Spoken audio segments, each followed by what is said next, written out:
Merry Christmas, happy holidays, happy whatever holiday you are celebrating here this time of the year. Joseph here with, I was going to say another practice test question, but we're changing things up a little bit. You see, not everyone is out to prepare to take a test.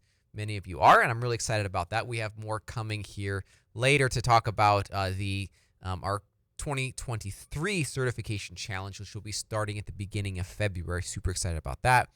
But ultimately, we are changing these questions around just a little bit, and some changes you're going to see over the next few months.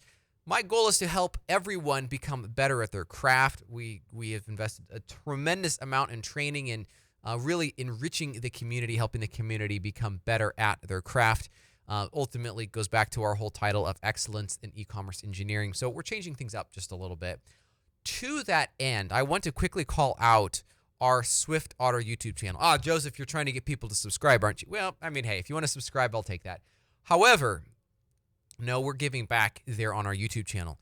You see, as you've probably recently heard, Adobe has combined the expert developer and professional developer tests with their cloud counterparts. So the expert developer has cloud questions on it. About 25% of the test is cloud questions, and that's about the same for professional developer. So how are we going to get past these tests?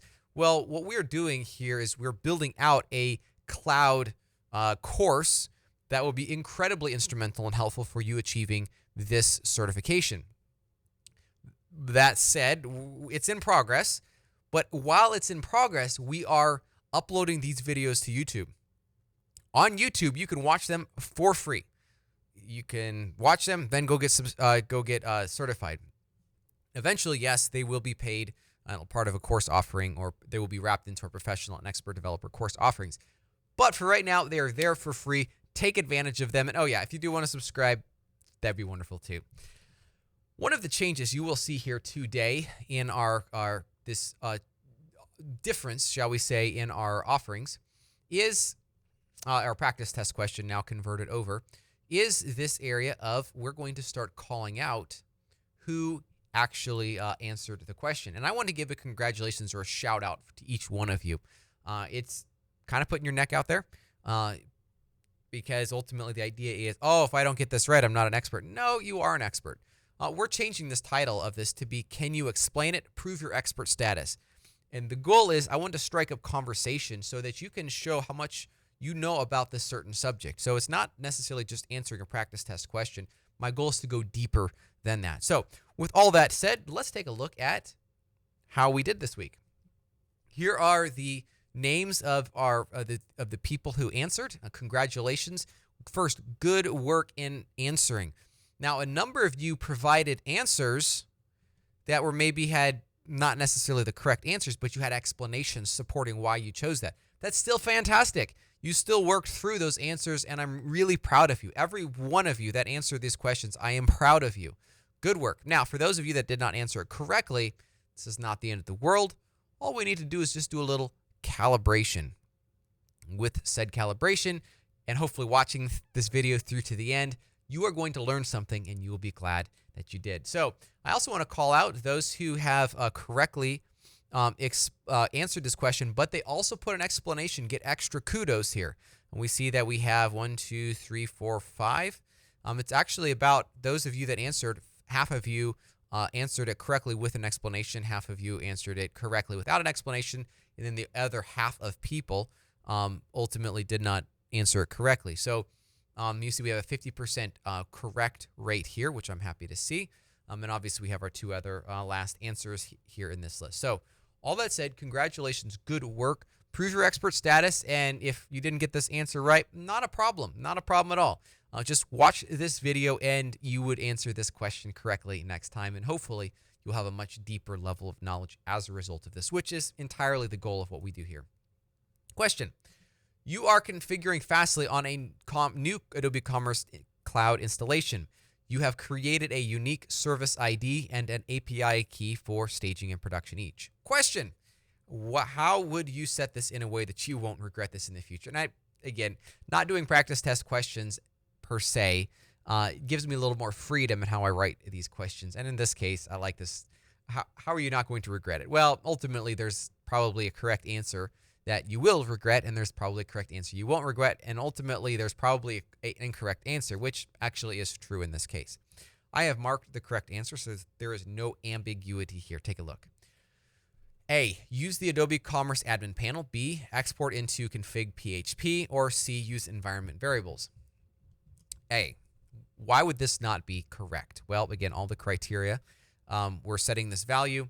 We are then also making it so we're not going to regret this in the future. Now, the Fastly API is, I would say, basically core to the Magento experience on Commerce Cloud.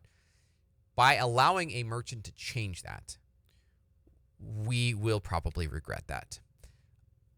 Conversely, by having it, and when I say by allowing them to change, it could be anybody. Someone could even try doing a store level override. Whatever it is, there is ways that can cause regret for us. So I would say that A does not satisfy the requirements outlaid in this question. Second one is B. Export these into app.etcconfig.php. Now, the point here is app.etcphp should be included in our repository, code repository. And in fact, last week I did an audit for a website that didn't have either this or Composer Lock added in there. So between both of those, we have a bit of a problem. Why would you want to include those in there? Well, it ensures stability or consistency between your local environment out to integration to staging to production. It ensures that your local environment matches what's going to be tested on integration, etc. By not having in those in there, it's up. Well, Magento will enable every module. So every module that is available for install, Magento will install that. In addition, Composer Lock is important because the Composer will ultimately install the latest version of every module. So by the time it gets to staging or something, it might actually be a slightly different version of this code, which is not ideal. So B, I would say, is incorrect, though, because if config PHP is included in our code repository, then it's going to be the same across all platforms, and we don't need that. So B is out of the question. C is ultimately the correct answer here. And it's nice because as developers, we have access to the Commerce Cloud environment variables very easily in the control panel, and we can literally just set up whatever environment variables we want, and then it's locked in the admin. So no admin can make a change at that point. That's nice functionality. So remember, we have these videos for this course that are freely available on our YouTube channel, SwiftOtter Inc. Take advantage of those. I really would love to see those used as much as possible, because yes, they will be turned into paid material here eventually. Again, still really good value for you. That's our goal, is to provide absolutely over-the-top excellent value for every one of you that utilizes one of our materials here.